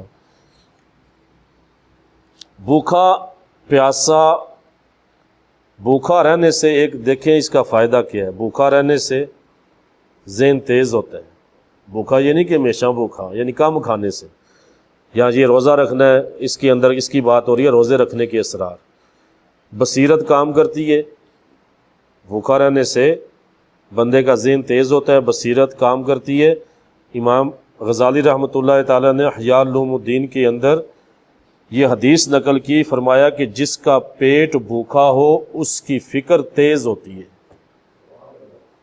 جس کا پیٹ بھوکا ہو اس کی فکر تیز ہوتی ہے، وہ زیادہ سوچتا ہے، زیادہ فکر مند ہوتا ہے. اور فرمایا احیاء علوم الدین کے اندر یہی بات فرمائی. دوسرا، اور پیٹ بھر کر کھانا کھانا بیماری کی جڑ ہے.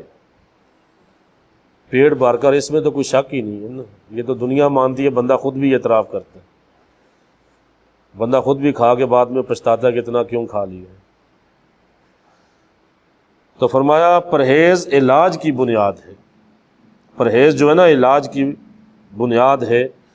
اور دیکھیے اب حکیم لقمان، حضرت حکیم لقمان رحمۃ اللہ تعالیٰ علیہ نے اپنے بیٹے کو نصیحت کرتے ہوئے فرمایا، ہے بیٹے جب معدہ بھر جاتا ہے تو فکر سو جاتی ہے، علم سو جاتا ہے، اور حکمت گونگی ہو جاتی ہے، اور عبادت کرنے کے لیے اعضاء جو ہے نا وہ سست پڑ جاتے ہیں، اور دل کی صفائی میں کمی آ جاتی ہے، اور مناجات کی لذت اور ذکر کے اندر پھر رکت نہیں رہتی.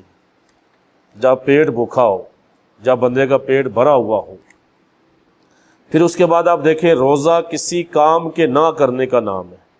کوئی کام تو نہیں ہے نا، نہ کرنے کا نام ہے، کسی کام کے نہ کرنے کا نام ہے. مطلب یہ کہ یہ کسی ایسے عمل کا نام نہیں کہ جو دکھائی دے. باقی باتیں دکھائی دیتی ہیں نا، یہ بندہ نماز پڑھ رہا ہے، یہ بندہ جناب وہ ذکر اذکار کر رہا ہے، نظر آ رہا ہے، لیکن یہ روزہ دکھائی تو نہیں دیتا نا. بندہ سویا ہوا ہے، بیٹھا ہوا ہے، کیا پتہ ہے روزہ ہے اس کا یا نہیں. تو یہ کسی ایسے عمل کا نام نہیں جو دکھائی دے اور اس کا مشاہدہ کیا جائے، بلکہ یہ ایک مخفی عبادت ہے. اس کے سوا باقی تمام عبادات کسی کام کے کرنے کا نام ہے جو دکھائی دیتی ہیں اور ان کا مشاہدہ کیا جاتا ہے.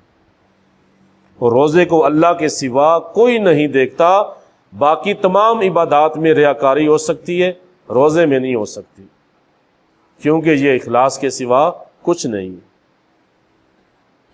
مطلب یہ دیکھیں نا کہ آپ بندہ تنہائی کے اندر بھی ہے تو اس کو کوئی روکنے والا ہے؟ روکنے والا کوئی نہیں ہے نا. نظر آنے والی چیز تو بظاہر نہیں ہے. آپ دن میں ہم روزے کی حالت میں 10 افراد بیٹھے ہیں، نظر تو نہیں آ رہا نا روزہ کس نے نہیں رکھا ہوا تب بھی پتہ نہیں چل رہا، رکھا ہوا تب بھی پتہ نہیں چل رہا. امید تو یہی حسن ظنی ہوگا نا روزہ سب کا ہے، لیکن نظر تو نہیں آتا نا. اب تنہائی کے اندر بھی بندہ بیٹھا ہے، اب کھا پی لے لوگوں کو کیا پتہ، لیکن نہیں، تنہائی کے اندر بھی اسے پتہ ہے میرا رب مجھے دیکھ رہا ہے. تو خالصتاً یہ ریا سے پاک ہے، ریاکاری سے پاک ہے، اور صرف ٹوٹل یہ اخلاص ہے روزہ رکھنا. پھر آپ دیکھیں شیطان انسان کی رگوں میں دوڑتا ہے، اور بھوک پیاس سے شیطان کے رستے تنگ ہوتے ہیں. جتنا بندہ زیادہ کھاتا ہے بندے کے اندر حیوانی قوت بڑھتی ہے، شیطان انسان کی رگوں میں دوڑے گا. تو جب بندہ بھوکا پیاسا رہتا تو وہ شیطان کے رستے تنگ ہوتے ہیں. اس طرح روزے سے شیطان پر ضرب پڑتی ہے. پھر روزہ امیر و غریب، شریف و خسیس سب پہ فرض ہے. آپ دیکھیں نا سب پہ، جس طرح نماز، اس سے اسلام کی مساوات منعقد ہوتی ہے. پھر اس کے بعد روزانہ ایک وقت پہ سحری اور افطار کرنے سے انسان کو نظام الاوقات کی پابندی کرنے کی مشق ہوتی ہے. یہ بھی تربیت کے اندر آتا ہے. پھر اور دیکھیں آپ طبی نقطہ نظر سے دیکھیں تو روزے کے بے شمار فوائد ہیں. تو ارشاد فرمایا یا ایھا الذین آمنوا کتب علیکم الصیام کما کتب علی الذین من قبلکم لعلکم تتقون. ہے ایمان والو تم پر روزے فرض کیے گئے جیسا کہ تم سے پہلے لوگوں پر روزے فرض کیے گئے، لعلکم تتقون تاکہ تمہیں پرہیزگاری ملے. فرمایا ایام معدودات، گنتی کے چند دن. فمن کان منکم مریضا او علی سفر فعدۃ من ایام اخرى. فرمایا اور تم میں سے جو بیمار ہو یا مسافر ہو اور وہ روزے نہ رکھے تو دوسرے دنوں میں اس کا عدد پورا کرنا، فعدۃ من ایام اخرى، تو وہ دوسرے دنوں میں اس کا عدد پورا کرنا اس پہ لازم ہے۔ اب یہ احکامات بیان ہو رہے ہیں روزوں کے۔ فرمایا وَعَلَى الَّذِينَ يُطِيقُونَهُ فِدْيَةٌ طَعَامُ مسکین، فرمایا اور جن لوگوں پر روزہ رکھنا دشوار ہو ان پر فدیہ ایک مسکین کے کھانے کا ہے، وہ فدیہ دے دیں، طعام و مسکین ایک مسکین کے کھانے کا 2 وقت۔ اور پھر فرمایا فَمَن تَطَوَّعَ خَيْرًا فَهُوَ خَيْرٌ لَهُ، فرمایا پھر جو خوشی سے فدیے کی مقدار بڑھا کر زیادہ نیکی کرے، مطلب اپنی طرف سے زیادہ فدیہ دے دے، تو یہ اس کے لیے بہتر ہے۔ فرمایا وَأَن تَصُومُوا خَيْرٌ لَكُمْ إِن كُنتُمْ تَعْلَمُونَ، اور فرمایا اگر تمہیں علم ہو تو روزہ رکھنا تمہارے لیے زیادہ بہتر ہے اگر تم جانتے۔ تو یہاں پر آپ دیکھیں چند مسائل ذکر فرمائے، ایام فرمایا، ایک تو ایک گنتی کے دن ہے، گھبرانا نہیں ہے، مہینہ گزر جائے گا، پورے 12 مہینے نہیں، جس طرح میں عرض کر چکا ہوں کہ 11 مہینے اللہ تعالیٰ کی نعمتیں ہوتی ہیں، تو یہ ایک مہینہ ہے، فرمایا گنتی کے دن ہے، گزر جائیں گے، صبر کرو۔ فرمایا تم میں سے کوئی مریض ہو یا سفر پہ ہو، تو یہ اس کے تحت چند مسائل ہیں جو اس کے اندر جدید مسائل بھی بعض داخل ہیں، اور بعض مسئلے وہ بھی ہیں کہ جو پہلے کچھ اور تھے اب وہ تبدیل ہو گئے ہیں، تو وہ اس آیت کریمہ کے تحت جتنے بھی یہ مسائل ہیں نا، یہ ذرا توجہ سے سماعت فرمائیے گا۔ سب سے پہلا مسئلہ تو یہ فرمایا نا کہ یہ بلڈ ٹیسٹ کے لیے خون نکلوایا جاتا ہے، خون نکلوانے یا کسی مریض کو دینے سے روزہ نہیں ٹوٹتا۔ یہ من کان منکم مریضا او علی سفر، اس کے تحت یہ سارے مسائل آپ سماعت فرمائیں گا۔ بلڈ ٹیسٹ کروانے کے لیے خون نکلوایا، روزہ نہیں ٹوٹتا، یا کسی کو خون دیا، اس سے بھی روزہ نہیں ٹوٹے گا، مگر یہ کنڈیشن یاد رہے کہ روزے کی حالت میں خون دینے سے بندے کی اتنی پاور ہے کہ وہ روزے کو پہنچا سکے گا آخر تک، یا اس کی طبیعت تو نہیں بگڑے گی۔ اگر نہیں بگڑتی تو فابی یا خون دے سکتا ہے، اگر اسے پتہ ہے خون دینے سے طبیعت بگڑ جائے گی، روزہ بھی جاتا رہے گا، تو پھر احتیاط کرے، نہ دے۔ لیکن روزہ نہیں ٹوٹتا، نہ خون نکلوانے بلڈ ٹیسٹ کروانے کے لیے خون ٹیسٹ کا خون لیتے ہیں جو اس سے بھی، نہ خون دینے سے۔ پہلا مسئلہ تھا کہ کان میں دوا یا تیل ڈالنے سے روزہ ٹوٹ جاتا ہے، یہ مسئلہ سنا ہوگا آپ نے بھی۔ کان میں تیل یا دوا ڈالنے سے روزہ ٹوٹ جاتا ہے، مگر جدید طبی تحقیق جو ہے یہ کہتی ہے کہ روزہ نہیں ٹوٹے گا، جدید طبی تحقیق، کیونکہ ماہرین جو ہے نا، یہ جو شبہ ہے نا، یہ آپ کیا کہیں گے اس سے، ماہرین ابدان یا بدن انسانی یا تشریح الابدان یا پورے جسم کے جو ماہرین ہیں نا، طبی ماہرین، یہ ان کی رائے مقدم ہوگی اس معاملے میں، یہ جو رائے دیں گے، جو تحقیق ہوگی، کیونکہ یہ دینیات کا معاملہ نہیں ہے، اس کے اندر اگر کوئی کافر بھی ہو تو اس کی رائے کو بھی ایکسیپٹ کیا جا سکتا ہے، کیونکہ یہ ڈاکٹرز رائے جس طرح کا جدید تحقیق ہے۔ تو پہلے کیا تھا کہ پہلے جناب وہ پانی ڈالنے سے یا دوا ڈالنے سے روزہ جو ہے نا، وہ قدیم مسئلہ یہی تھا کہ ٹوٹ جاتا ہے، کان کے اندر تیل ڈالے یا دوائی ڈالی ٹوٹ جاتا ہے۔ تو پھر جدید کی اپنے طبی تحقیق کے مطابق ماہرین نے یہ تحقیق کی کہ کان کے اندر پردہ جو ہوتا ہے یہ پانی کو یا دوا کو آگے نہیں جانے دیتا، تو پھر اس کے اندر مسئلہ یہ ہے کہ اگر تو کان کا پردہ پھٹا ہوا ہو تو روزہ ٹوٹ جائے گا، ورنہ دوا ڈالی یا تیل ڈالے کان کے اندر تو روزہ نہیں ٹوٹے گا۔ اور قدیم کتاب مسائل جو پرانی کتابوں میں لکھے ہوئے ابھی تک یہی مسئلہ لکھا ہوا ہے کہ روزہ ٹوٹ جاتا ہے، لیکن جدید تحقیق کے مطابق کان کا پردہ سلامت ہے، دوائی ڈالی یا تیل ڈالا تو روزہ نہیں ٹوٹے گا، ہاں کان کا پردہ پھٹا ہوا ہے تو روزہ ٹوٹ جائے گا۔ پھر اسی طرح جدید تحقیق کے مطابق پہلا مسئلہ تھا کہ آنکھ میں دوا وغیرہ ڈالنے سے روزہ نہیں ٹوٹتا، آنکھ میں دوائی ڈالی تو روزہ نہیں ٹوٹتا، لیکن جدید تحقیق جو ہوئی ہے اس کے مطابق آنکھ میں اگر دوا ڈالی تو روزہ ٹوٹ جائے گا، ماہرین نے طب نے یا ماہرین نے بدن انسانی کے جو ماہرین ہیں انہوں نے باقاعدہ جدید تحقیق وہ یہ ہے کہ انسان کی آنکھ کے کنارے سے ایک نالی ناک کے اندر کھلتی ہے، وہ نالی چنانچہ آنکھ میں ڈالی جانے والی اشیاء اس نالی کے ذریعے ناک میں پہنچتی ہیں، پھر ناک میں پہنچ کر ایک اور نالی کے ذریعے وہ حلق کی نالی میں داخل ہو جاتی ہے۔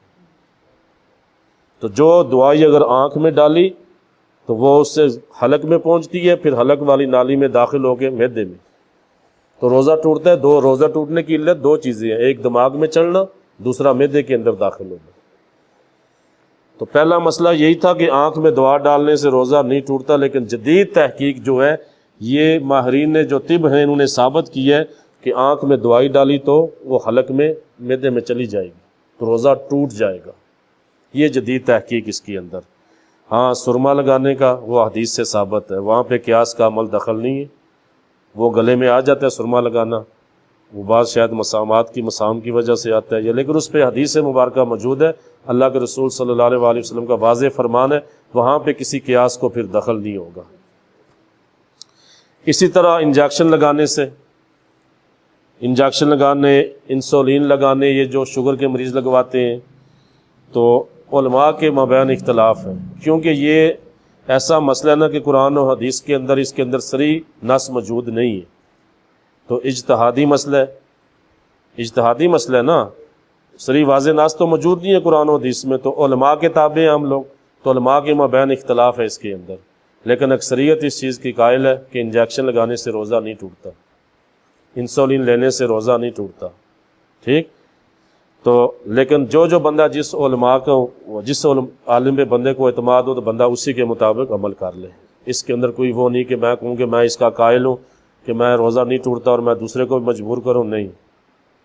آپ اگر جس عالم پہ اعتماد ہے، کیونکہ یہ اجتہادی مسئلہ ہے نا، اجتہادی مسئلے کے اندر اختلاف ہوتا ہے، تو ہاں مجھے جو لگتا ہے وہ اکثریت کا یہی ہے کہ جو تحقیق ہے، جو جدید تحقیق ہے، اس کے مطابق انجیکشن رگ کے اندر لگایا جائے یا وین کے اندر لگایا جائے، نال کے اندر، نالی کے اندر لگایا جائے، دونوں صورتوں میں نہ دماغ کو جاتا ہے نہ معدے کے اندر جاتا ہے۔ دو رائے ہیں نا اس کے اندر، ایک رائے یہ ہے کہ انجیکشن بھی لگے، ڈرپ بھی لگے، روزہ نہیں ٹوٹتا۔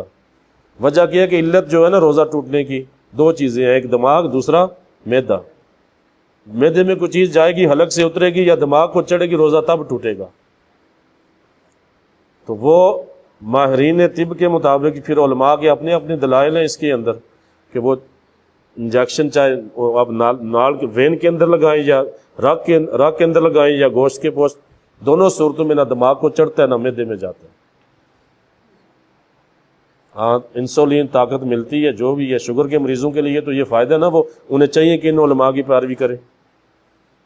شوگر کے مریض ویسے ہاں جو انتہائی اعلیٰ درجے کی شوگر کا لیول جن کا ہوتا ہے بہت مشکل ہوتا ہے روزہ رکھنا ان کے لیے۔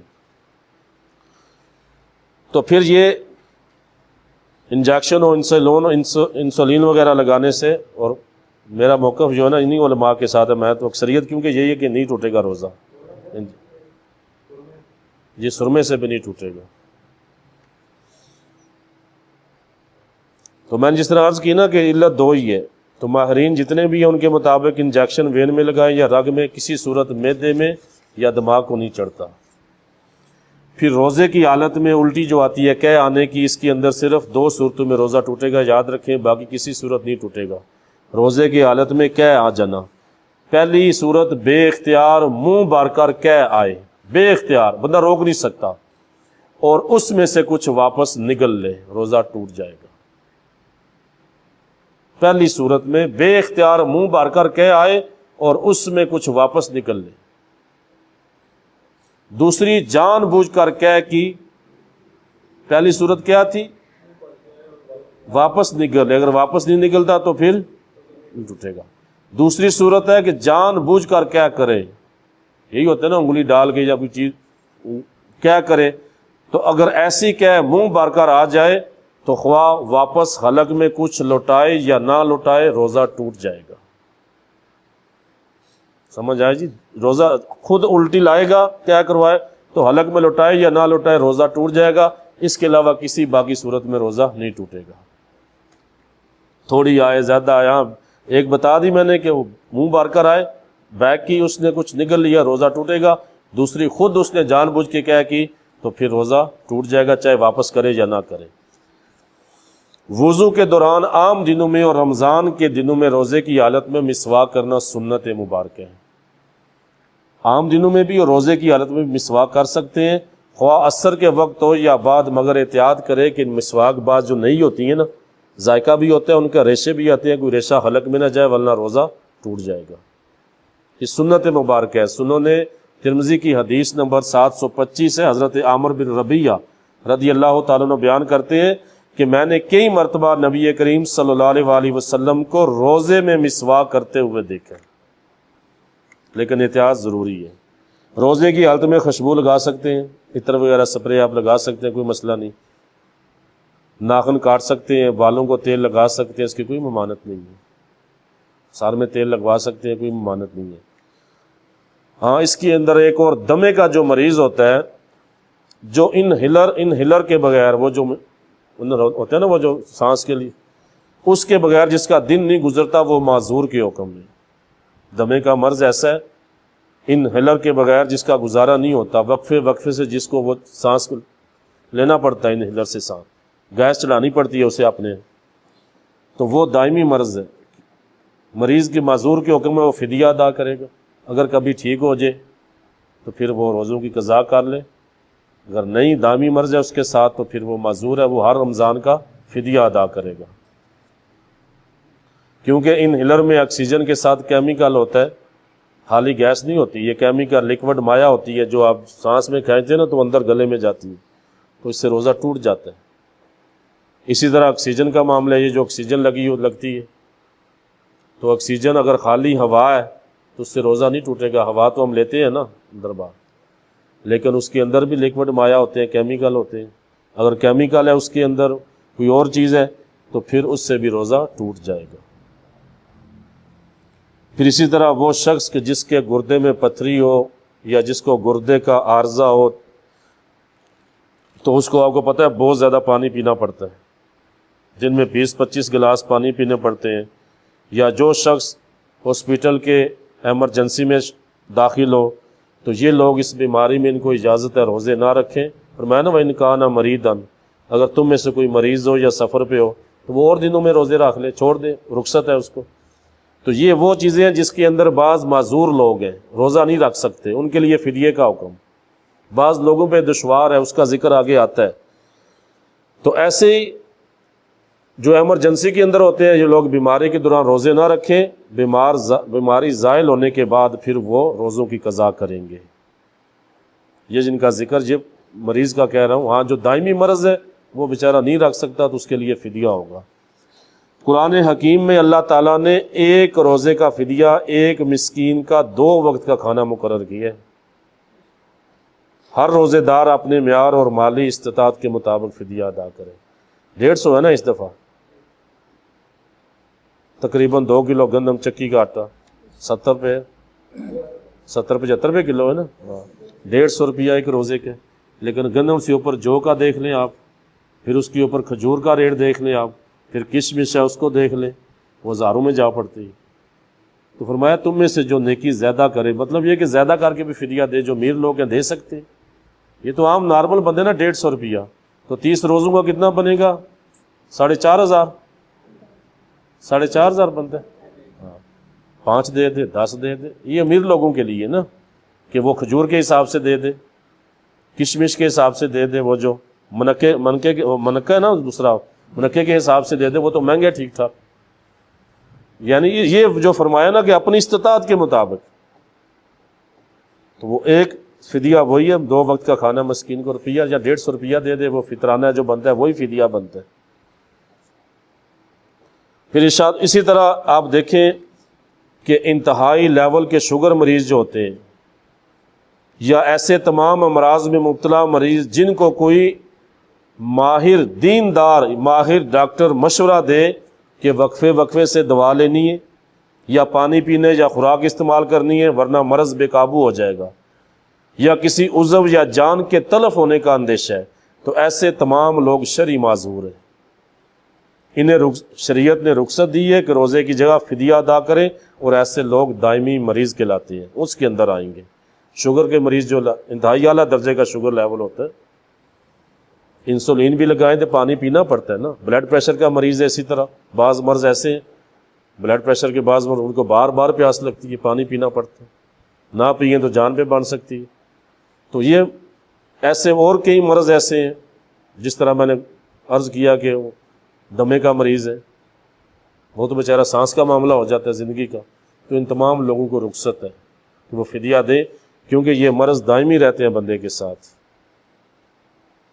پھر اسی طرح اللہ رب العزت نے آپ دیکھیں یہاں پہ مسافر اور عارضی مریض کو روزہ چھوڑنے کی رخصت دی ہے نا، فَمَنْ كَانَ مِنْكُمْ مَرِيضًا أَوْ عَلَىٰ سَفَرٍ، کہ جو تم میں سے مریض ہو یا سفر پہ ہو تو اس کو رخصت دی اللہ رب العزت نے، لیکن یہ بھی ساتھ فرمایا کہ اگر تم روزہ رکھ لو تو یہ تمہارے لیے بہتر ہے اگر تم جانتے۔ فرمایا نا وَأَن تَصُومَ، فرمایا وَأَن تَصُومُوا خَيْرٌ لَكُمْ إِن كُنتُمْ تَعْلَمُونَ، روزہ رکھنا تمہارے لیے بہتر اگر تم جانتے۔ یہ عارضی مریض کی بات ہو رہی ہے، یہ مسافر کی بات ہو رہی ہے۔ مسافر کون ہے؟ جو کم از کم 92 کلومیٹر کے لیے سفر کے لیے نکلا، وہ مسافر ہے، اور طلوع فجر سے پہلے روزہ رکھ کے نکلا، وہ مسافر ہے۔ اس سے کم سفر میں جاتا ہے، ہاں سفر کے اندر آپ دیکھ لیں فی زمانہ کوشش تو ہونی چاہیے روزہ رکھ لینا چاہیے۔ سفر میں آسانی ہے، پہلے زمانے کا سفر پیدل ہوتا تھا، گھوڑوں پہ ہوتا تھا، اونٹوں پہ ہوتا تھا، گرمی تھی، پانی کی قلت، اب تو گاڑیوں کے اندر ہے نا، لیکن پھر بھی گاڑیوں میں بھی سفر جو بندہ پبلک ٹرانسپورٹ میں جاتا ہے اس کے لیے بڑا مسئلہ ہوتا ہے۔ اس کے علاوہ اگر کوئی ہوائی جہاز میں جا رہا ہے، ریل گاڑی میں جا رہا ہے، آسانی ہے لیکن پھر بھی مشکل ہوتی ہے سفر میں، تو اللہ نے رخصت دی ہے، کوئی چاہے تو نہ رکھے، اس میں کوئی مذائقہ نہیں ہے، بعد میں اس کی وہ پورے کر لے، بعد میں قضا کر لے۔ اسی طرح مریض کا معاملہ ہے، عارضی مریض ہے پورا سب، جس کو بعد میں ٹھیک، اس کو بھی اجازت ہے روزہ نہ رکھے۔ ہاں مریض ہے بندہ اور اس کے باوجود اسے پتہ ہے میرے روزہ رکھنے سے مرض بڑھ جائے گا، تو ایسا بندہ اللہ کے نزدیک گناہ گار ہوگا روزہ رکھنے پہ۔ میں عرض کرتا ہوں آگے اس کی۔ پھر اسی طرح آپ دیکھیں، میں نے عرض کیا نا کہ عارضی مریض جو ہے، نارمل مریض یا مسافر اجازت ہے، لیکن فرمایا بہتر ہے اگر تم روزہ رکھو تو۔ بخاری کی حدیث نمبر 1943 1943، حضرت سیدنا حمزہ بن عمر اسلمی اس حدیث کے راوی، کہ وہ کہتے ہیں کہ میں نے بارگاہ رسالت میں عرض کی کہ یا رسول اللہ میں سفر میں روزہ رکھتا ہوں، سفر میں بھی روزہ رکھتا ہوں، اور یہ وہ صحابی تھے کہ جو کثرت سے روزے رکھنے والے تھے۔ تو آپ صلی اللہ علیہ وآلہ وسلم نے فرمایا تمہیں اختیار ہے، چاہو تو رکھو، چاہو تو چھوڑ دو، یہ اللہ کے رسول نے اختیار دیا۔ پھر اسی طرح بخاری کی حدیث 1947، حضرت سیدنا انس بن مالک آپ بیان کرتے ہیں کہ ہم سفر جہاد میں رسول اللہ صلی اللہ علیہ وآلہ وسلم کے ساتھ تھے، ہم میں سے بعض نے روزہ رکھا اور بعض نے چھوڑ دیا، دونوں نے ایک دوسرے کو ملامت نہیں کی کہ تم نے کیوں چھوڑا، تم نے کیوں رکھا، رخصت، سفر آسان ہوگا کچھ۔ اور یہاں پر یہ یاد رکھیں کہ مسافر یا عارضی مریض جو ہے نا، فدیہ دے کے روزے کی فرضیت سے بری نہیں ہو سکتا۔ روزے کی فرضیت جو ہے، عارضی مریض یا مسافر وہ کہے کہ میں فدیہ دے کے جان، نہیں، اس پہ روزہ رکھنا لازم ہے۔ فدیہ اس کے لیے کہ جو بندہ دائمی مریض ہے، جس کو روزہ رکھنے کی طاقت ہی نہیں ہے، ایسے مرض کے اندر جکڑا ہے، اس کو حکم دیا کہ جس کو روزہ رکھنا دشوار ہو وہ روزے کا فدیہ دے۔ جس کو سمجھے کہ آگے اس کا ذکر آتا ہے، میں آپ سے کرتا ہوں، تو ایسے بندے کے لیے مرض روزے فدیہ نہیں ہوگا، اس کو بعد میں روزوں کی قضا کرنی ہوگی۔ اسی طرح ایام مخصوص مینسز آتے ہیں لیڈیز کو، تو اس کے دوران عورت روزہ نہیں رکھ سکتی۔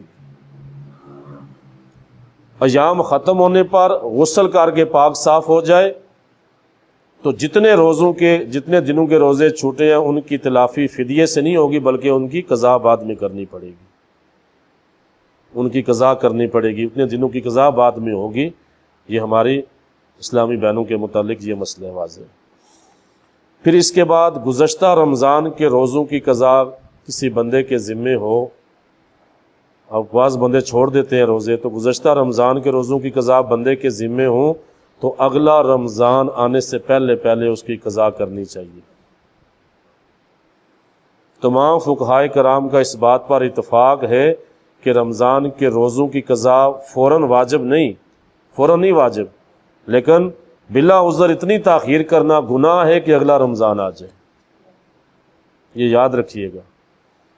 فوراً نہیں ہے واجب، اور پھر اس کے ساتھ یہ بھی سہولت ہے، ایک بندے نے گرمی میں روزے چھوڑے تو سردی میں اس کی قضا سردیوں میں کر سکتا ہے، سردیوں میں چھوڑے تو قضا گرمی میں، یعنی شریعت نے آسانی رکھی ہے اس کے اندر، لیکن یہ یاد رہے کہ اتنی تاخیر نہیں ہونی چاہیے کہ سال بعد اگلا رمضان آ جائے۔ جو چھوٹے ہیں وہ پہلے پہلے ان کی قضا ہونی چاہیے۔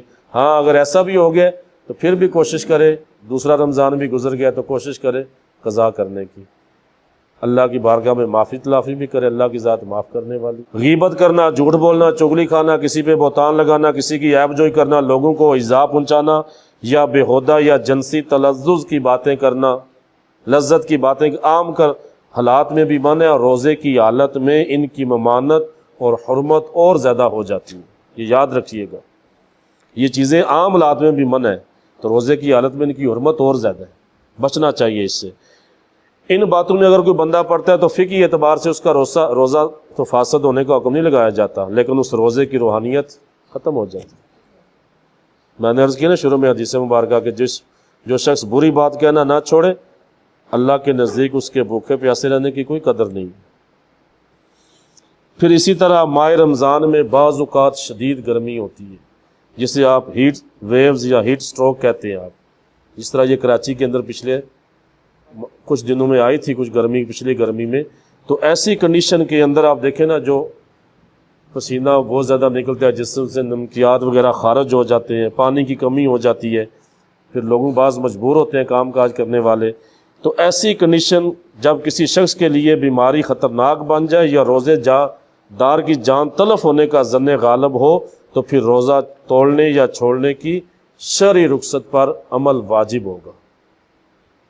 جب میں عرض وہی معاملہ وہی ہے کہ ایسی کنڈیشن ہے، جان کو خطرہ آ گیا ہے یا کوئی عضو تلف ہونے کا اندیشہ ہو جائے گا، شدید گرمی کے اندر ایسی کنڈیشن آ جائے، اگر بعض بندے مجبور ہو جاتے ہیں، تو آپ یہ نہ کہے کہ نہیں میں وہ گارباز ہوتا ہے کہ میں نے پانی نہیں پینا، میں نے نہیں، اگر اس وقت روزہ نہیں توڑے گا تو گناہ گار ہوگا۔ کیوں؟ سب فرضوں سے زیادہ اہم ترین فرض جو ہے وہ اپنی جان کی حفاظت کرنا ہے۔ یہ جان اللہ کی امانت ہے، سب فرضوں سے زیادہ اہم ترین فرض یہی ہے۔ تو بندہ اپنی جان کو خطرے میں ڈال دے، اللہ اللہ نے رخصت دی ہے، اس رخصت پہ عمل نہ کرے تو اللہ ناراض ہوتا ہے اس سے۔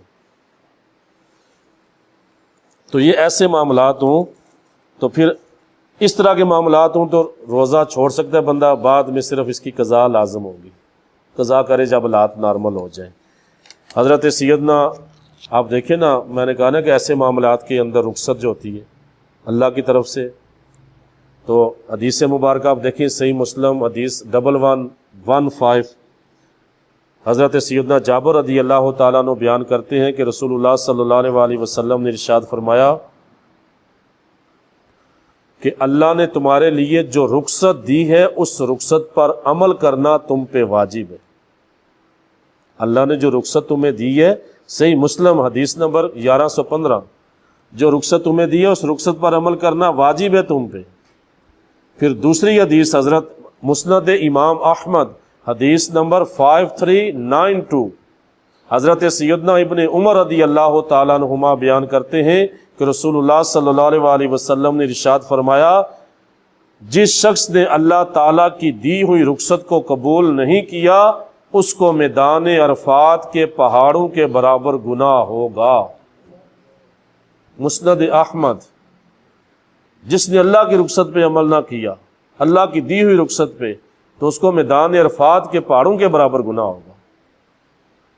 تو بعض لوگ وہ کہتے ہیں نا، میں آج کہتا ہوں نا، علم کے دین کے ظاہر کو لے کے بیٹھے ہوتے ہیں، دین کی باطنی کیفی حقیقت کا پتہ نہیں ہوتا، تو وہ کہیں اگر جناب نہیں جان پہ بان پڑی ہے، گھر والے کہتے ہیں پانی پی لو، اللہ کے بندے جان نہیں میں نے نہیں پینا، وہ سمجھتا کہ میں زیادہ متقی ہو جاؤں گا اللہ کے نزدیک، اللہ کو ناراض کر رہے، وہ جان خطرے میں ڈال رہے اپنی۔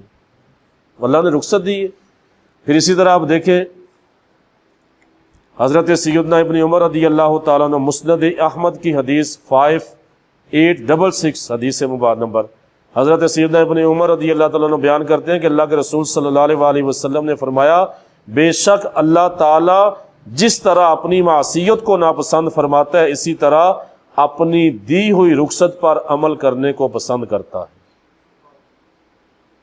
جس طرح اپنی معصیت کو ناپسند فرماتے ہیں نا اللہ تعالیٰ نافرمانی کو، اسی طرح جو اس نے رخصت دی ہے اس پر عمل کرنے والے کو بھی پسند کرتے ہیں۔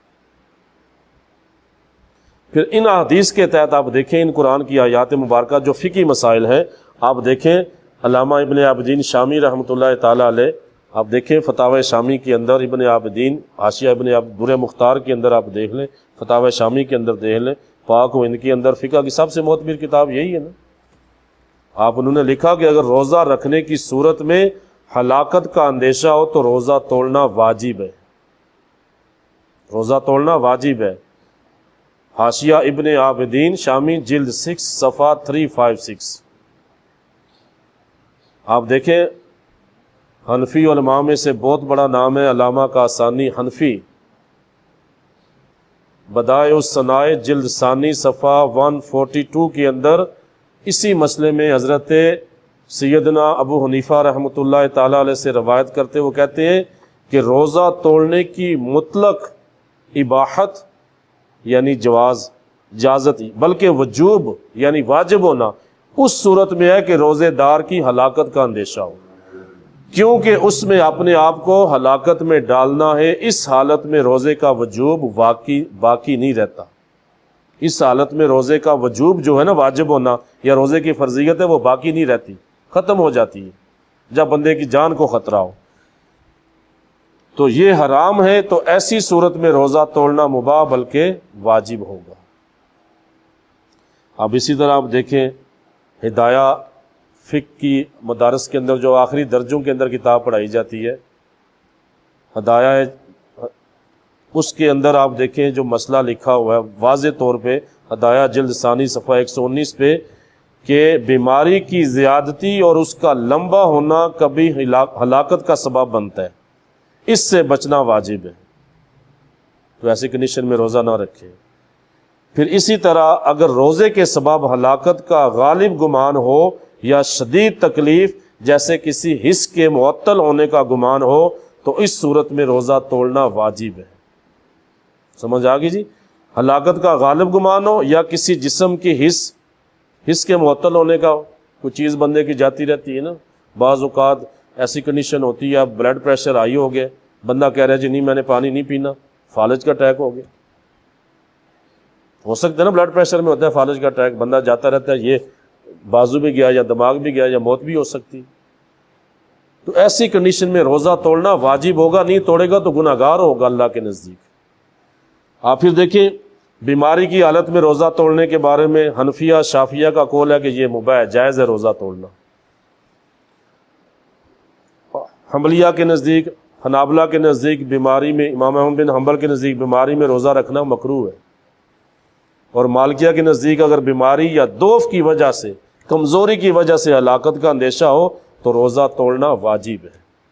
یعنی سارے آپ دیکھیں اس تمام کے اندر، تمام فقہ کے اندر یہی بات ہے کہ اگر ایسی کنڈیشن ہو جائے جس کے اندر جان کا خطرہ ہو یا کسی عضو کو خطرہ ہو نقصان، تو روزہ نہ رکھیں۔ اور بالخصوص وہ تاکید جو میں نے آپ سے عرض کی ہے نا کہ اللہ اپنی رخصت پہ عمل کرنے کو پسند فرماتے ہیں، تو خود فرمایا وَإِنْ كَانَ مَرِيضًا أَوْ عَلَىٰ سَفَرٍ، رخصت ہی دی ہے نا، جب تم مریض ہو یا سفر پہ ہو تو ان کی رخصت جو ہے نا بعد میں کر لو، ان کی جو وہ تمہیں رخصت ہے اس کی جناب قضا تم بعد میں کر لو، یا تم پہ دشوار ہو روزہ رکھنا دشوار ہو تم پہ، تو پھر تم اس کا مسکین کا فدیہ، یہ ان لوگوں کے لیے کہ جو یا تو بہت زیادہ بزرگ ہیں یا جن کے اندر دائمی بیماری ہے یا جن کے اندر طاقت نہیں روزہ رکھنے کی۔